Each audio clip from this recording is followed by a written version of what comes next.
Hello friends, आज हम पढ़ने वाले हैं limitations of Bohr's model.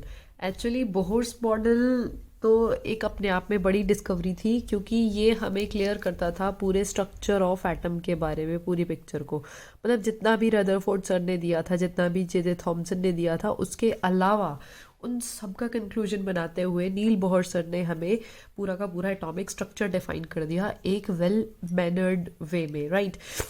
But उनके तीन पॉस्टुलेट्स इतने दमदार थे कि उन्होंने पूरा एटॉमिक स्ट्रक्चर उस बिहाफ पे हमें डिस्क्राइब कर दिया। हालांकि रदरफोर्ड स्कैटरिंग के बाद ही हम कह देते हैं कि एटॉमिक स्ट्रक्चर जो है वो डिफाइंड है, बट फिर भी रदरफोर्ड की कुछ डिस्क्रिपेंसीज को कंप्लीट करते हुए बोहर्स मॉडल आया, और बोहर्स मॉडल ने अपने अपने अपने पॉस्टुलेट्स दिए, तीन पॉस्टुलेट्स दिए जो कि वेल वर्कड थे इन टर्म्स ऑफ एटम की सारी कहानियों को वो सुलझा रहे थे, और हमारे पास एक एटॉमिक स्ट्रक्चर आ रहा था बहुत अच्छे से।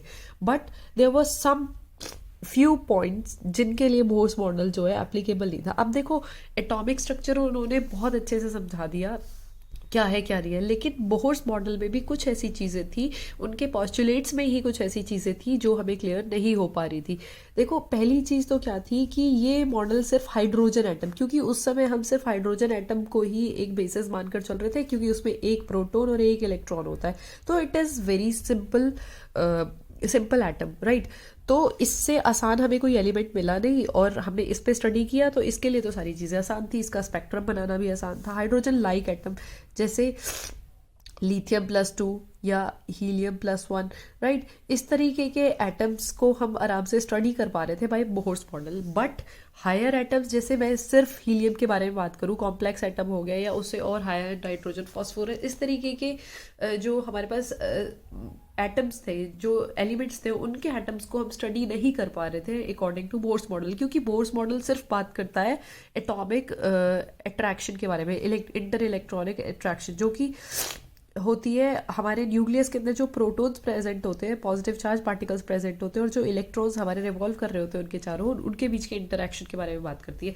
लेकिन देखा ये गया कि अगर मान लो हीलियम जैसा एटम है जिसके अंदर दो प्रोटॉन्स है, दो ही इलेक्ट्रॉन्स हो गए, तो दो प्रोटॉन्स तो हुए हमारे न्यूक्लियस के अंदर, और दो इलेक्ट्रॉन्स हमारे उसके चारों ओर जो है रिवॉल्व कर रहे हैं। तो भाई अकॉर्डिंग टू बोर्स मॉडल, या मैं कहूँ रदरफोर्ड मॉडल, हमारे पास सिर्फ फोर्स ऑफ अट्रैक्शन जो थी, फोर्स ऑफ अट्रैक्शन किस किस के बीच में थी, ये प्रोटॉन्स के बीच में और इलेक्ट्रॉन्स के बीच में। लेकिन देखा गया बहुत सारी और इंटर इलेक्ट्रॉनिक रिपल्शंस भी, हमारी इलेक्ट्रॉन इलेक्ट्रॉन के बीच में भी कोई रिपल्शन देखने को मिली। उन फोर्सेस को इन्होंने जो है नज़रअंदाज कर दिया सिरे से, इन्होंने उनको कंसीडर ही नहीं किया, जिसकी वजह से हमारे पास जो और कॉम्प्लेक्स एटम थे, हीलियम एटम था या इससे हायर कोई एटम था, एलिमेंट था, उनका स्पेक्ट्रम हमें नहीं मिल पा रहा था। अगर मिल भी पा रहा था तो उसको हम जो है कंक्लूड नहीं कर पा रहे थे, उसको नहीं एक्सप्लेन कर पा रहे थे कि इसमें क्या क्या चीज़ें हैं, किन की वजह से ये इफेक्ट्स आ रहे हैं, राइट। नेक्स्ट है, it is unable to explain the relative intensities of frequencies in spectrum. अब देखो, रिलेटिव इंटेंसिटीज के बारे में, मतलब कोई लाइंस तो जो है बहुत डार्क थी, कोई लाइंस जो है बहुत ब्राइट थी, कोई ज़्यादा शार्प थी, तो इस तरीके की रिलेटिव इंटेंसिटीज को, वेरिएबल इंटेंसिटीज को ये नहीं बता पाया कि भाई क्यों किसी पर्टिकुलर एटम की जो है इंटेंसिटी, मतलब किसी एक पर्टिकुलर वेवलेंथ पे तो इंटेंसिटी हाई है, किसी एक पर्टिकुलर वेवलेंथ पे इंटेंसिटी कम है, right.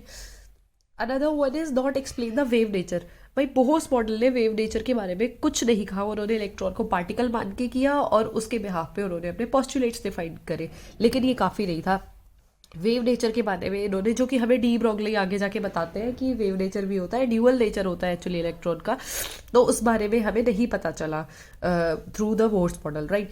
Another one is fine structure of hydrogen spectrum. अब हम फाइन स्ट्रक्चर पढ़ते हैं अपने हायर स्टडीज़ में, जब हम मास्टर्स करते हैं या ग्रेजुएशन में भी आप पढ़ लेते हो fine structure of hydrogen atom. लेकिन फाइन स्ट्रक्चर का मतलब क्या था कि there were further more splitting of light. जैसे हमारे पास कोई एक स्पेक्ट्रम में एक लाइट आ रही थी, वो भी फर्दर स्प्लिट हो रही थी, तो उस स्प्लिटिंग ऑफ लाइट को या फाइन स्ट्रक्चर को, हाइड्रोजन के फाइन स्ट्रक्चर को नहीं डिफाइन कर पा रहा था कौन, बोहर्स मॉडल। तो बहुत सारी डिस्क्रिपेंसीज थी भाई इनमें। पांचवी चीज ये नहीं बता पा रहे थे why orbits are taken circular. हम ऑर्बिटल ऑर्बिट्स को, इलेक्ट्रॉनिक ऑर्बिट्स को जो है सर्कुलर लेकर चल रहे थे, जबकि वो इलिप्टिकल थे। कैप्लर्स के टाइम से ही हम कहते हैं भाई देवर इलिप्टिकल ऑर्बिट्स, द प्लैनेट्स के जैसे ही होता है, और कैप्लर्स ने तो हमारे प्लैनेट्स के लिए डिफाइन किया। बट यहाँ पे इलेक्ट्रॉनिक ऑर्बिट्स को भी हम कहते हैं इलिप्टिकल ऑर्बिट ही होता है, सर्कुलर नहीं होता है। तो उस बारे में इन्होंने ये नहीं बताया कि हम सर्कुलर लेकर चल रहे हैं तो क्यों लेकर चल रहे हैं, right. So this is the reason, these few things which makes a question mark on Bohr's model, कि भाई कुछ चीज़ें तो थी जो अभी करनी बाकी है।